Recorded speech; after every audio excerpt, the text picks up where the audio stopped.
Natumai kupoa kabisa, na leo tunakwenda kupiga story na brother ambaye anafanya kazi nzuri kabisa. Twende tumuone yupo Ndichu Mo, na natumai leo utakwenda kuenjoy na kufurahi. Hakikisha kwamba umesubscribe, kulike na comment, na tufuatilie mwanzo mpaka mwisho ili uweze kujua tutakwenda kufanya nini siku ya leo na utakwenda kupata kitu gani na kuburudika kiasi gani. Karibu.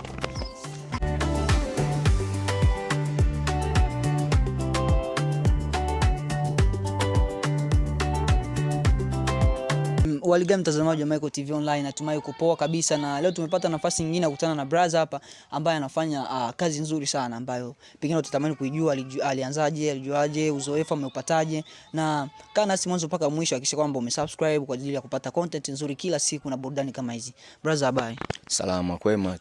Kwema. Kwa majina unaitwa nani? Mimi naitwa jina maarufu Zagamanoti.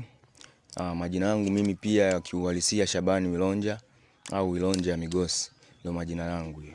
Haya, sawa. Lakini kwenye interview ningetamani kujua kwamba tutumie Zagamanoti au jina lako rasmi? Basi tumia jina langu Zagamanoti, ndio napenda sana kulitumia kwenye kazi na kiuhalisia zaidi. Okay. Brother Zaga, natamani kujua pengine kuna mtu ajue kwamba unafanya kazi gani, kwa sababu tumekuja kufanya kazi ku interview na wewe hapa. Kuna watu wengine pengine hawakufahamu, wapo nje, pengine wengine wapo ndani, lakini hawajui unafanya kazi gani. Tungeomba waambie kidogo. Kwa sasa hivi kazi ninayojishughulisha nayo ni kazi ya utengenezaji wa sofa hapa kambini. Naishi Ashtrua hapa hivi, ndo kazi yangu ya mikono ninayojishughulisha nayo mpaka sasa. Okay, na hii kazi ambayo unaifanya una uzoefu nao wa muda gani? Sasa hivi na miaka 6. Miaka 6. Miaka 6 ni muda mrefu sana. Natamani kujua ulianza ukiwa na miaka mingapi?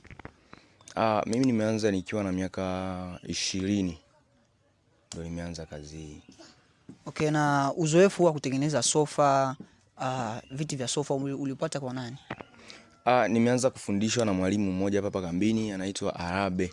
Kwa ambao wanamfahamu alikuwa anatengenezepo Jean. Kwa wale ambao wanajua Jean sehemu ambapo alikuwa anatumikia hapo masofa, ndo nilipoanza kazi yangu mimi hapo.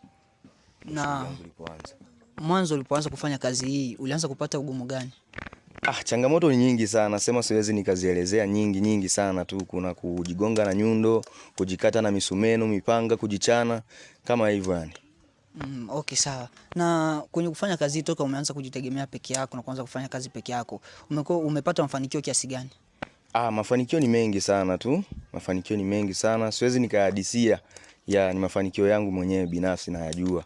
Ila ni mazuri tu, na ukiwa umeendesha vitu vyako vizuri na utafanikiwa mengi zaidi na zaidi kulingana na akili yako. Na je, kazi unayofanya unakubalika na watu kiasi gani, kwamba kuna watu ambao wanakukubali ni wengi sana au una kiasi cha watu ambao wanakukubali? Siwezi nikasema ni wengi sana, kwa maana sijui ni wangapi wanaonikubali, wangapi wasionikubali. Ila kulingana na kazi ninazokuwa nazifanya, mimi pia najikubali. Kwa maana siwezi nikapitisha siku 2, 3, wiki, mwezi sijapata kazi, watu 2, 3, 4, 5, 6. Ina maana kifupi kiwanda changu hakizimi kwa kufanya kazi, kinafanyika muda wote. Okay. Na ningetamani kujua kutokana na kazi ambayo umeifanya ni miaka 6, na hii miaka 6 kwa kuwa na wewe ulifundishwa kwa mila zetu na kawaida zetu Afrika, mtu anapokuwa amefundishwa lazima naye atakuwa na wanafunzi wengine. Je, wewe umeshawahi kufundisha watu wengine?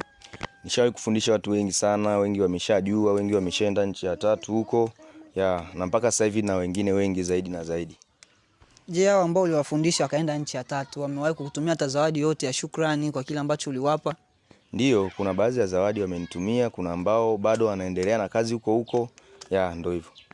Na hii licha kufanya masofa, kufanya kazi ya masofa, unaweza kutengeneza kitu kingine kipi? Mimi kwanza kabla ya masofa nilianza kutengeneza baiskeli pamoja na pikipiki. Baada ya hapo nimeingia kwenye sofa. Kwenye kazi ya sofa. Na kwenye kufanya hizi kazi toka umeanza kujitegemea ili upate vifaa vyote hivi, sijui mbao, misumeno, nini, ulitumia jitihada gani mpaka ukavipata vyote? Jitihada yangu mimi, aliyeniwezesha zaidi sana baada ya mimi kujua ufundi wangu alikuwa ni mzee wangu, mzee Migosi S1 pale. Ndio aliyenisupport kwenye kununua vifaa na vinginevyo, basi ndio nikaanza kazi. Okay. Na umeweza kupata mzazi ambaye anakuwa anakusupport sana, na ni mara chache sana wazazi kusupport watoto kwa vitu wanavyovifanya. Je, umewahi kumpa shukrani yoyote kwa kumnunulia kitu kutokana na mafanikio ambayo ulipata kwenye kazi yako, au bado ndo unapangilia? Kwa zawadi nishawahi kutoa kiasi tu. So kwamba eti unajua zawadi huaga sio kubwa, na unaweza ukatoa kubwa ikaja kaonekana ndogo, na hata mtu anaweza akasema shukrani, lakini bado kwa sababu ni mzazi wangu mimi bado namfikiria kufanya mambo mengine zaidi. Okay, vijana wengi hatutamani kujishughulisha na kazi ngumu kama hizi, na wengi tunapenda kazi ambazo hazituumizi miili, hazitusumbui vichwa. Una ushauri gani ambao unaweza kutuambia sisi vijana wengine ambao hatujui kazi, unataka yani watamanisha waweze kufanya kazi hii kidogo, wape matamani kwamba kuna hichi utakipata hichi kwenye hii kazi? Kazi kama hii ya kwangu mimi naweza nikashauri kwa vijana wote wale ambao wanaitamani, wanaitaka, waje hapa kwa Zagamanoti. Nipo tayari kufundisha yoyote yule ambaye anahitaji kazi kwa moyo mmoja. Nipo tayari. Mafanikio ni mengi sana tu kulingana na vile utakavyokuwa unafanya kazi zako. Mafanikio yapo ni mengi sana, mengi sana. Kuna baadhi ya vitu unaweza kuvifanya bado ni kijana mdogo, lakini vitu ambavyo unavyovifanya vitakuja kukuonyesha kwamba wewe ushakuwa mtu mzima kabisa. Yeah. Na ningetamani kufahamu kwamba toka umeanza kutengeneza masofa, umewahi kumtengenezea mtu gani maarufu hapa kwetu kijijini au hapa kambini? Hapa kambini nishatumikia watu wengi sana. Tusiwezi nikajua huyu maarufu wake uko wapi, huyu maarufu wake ukoje. Ila nishatumikia watu wengi sana sana. Na baadhi hata wengine nishawasahau kabisa. Na kinyu au nje ya kufanya kazi ya kutengeneza masofa, unajishughulisha na kazi nyingine ipi? Kwa sasa sina kazi nyingine ninayojishughulisha tofauti na hii hivi. Okay, asante sana. Na mtazamaji wa Michael TV, hakikisha kwamba umesubscribe na like video hii, endelea kushare ili kujua vipaji vingi ambavyo vipo mtaani. Brother, nataka tumalize kwa maswali machache ambayo yamesalia. Umeoa au hujaoa? Mimi nimeoa na mke. Ndio. Umezaa? Ndio, na watoto 3. Kati hao watoto 3, je, unawaza kumrithisha mmoja hiyo kazi ambayo unaifanya?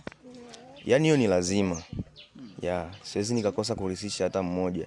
Kwa maana wote ni watoto wangu, damu yangu, akili yangu mimi, hata ikiwezekana wote. Okay, na je, unapokuwa unafanya kazi hii, je, unakuwa unajitahidi kuwa karibu nao au ukiwa unafanya kazi unataka uwe peke yako? Huwa nipo karibu nao, maana mpaka mimi niwe karibu na wanafunzi wangu, afu watoto nakosaje kuwa karibu nao? Kwanza mmoja huyu hapa niko naye ameshafika. So muda wote unakuta anagusa hiki japokuwa hajawa bado hata na akili ya kuanza kufanya kazi zingine. Lakini kwa mwelekeo na mwenendo unakuja kuangalia mazingira, unasema kwamba huyu hapa kazi atafanya kweli na ataweza. Je, waga ukiwa unafanya kazi yako, waga unakusumbua na kuletea kero yoyote au? Kero inaweza kuwepo kwa sababu kazi hii inaomba kutuliza akili. Unapokuwa unawaza hapa na tengenezaje, anaweza kaja kuzungua nini, lakini kwa sababu ni mtoto wako utafanyaje sasa? Hautomwadhibu kiasi fulani kwamba mpaka onekane kisa kazi nini? Hamna.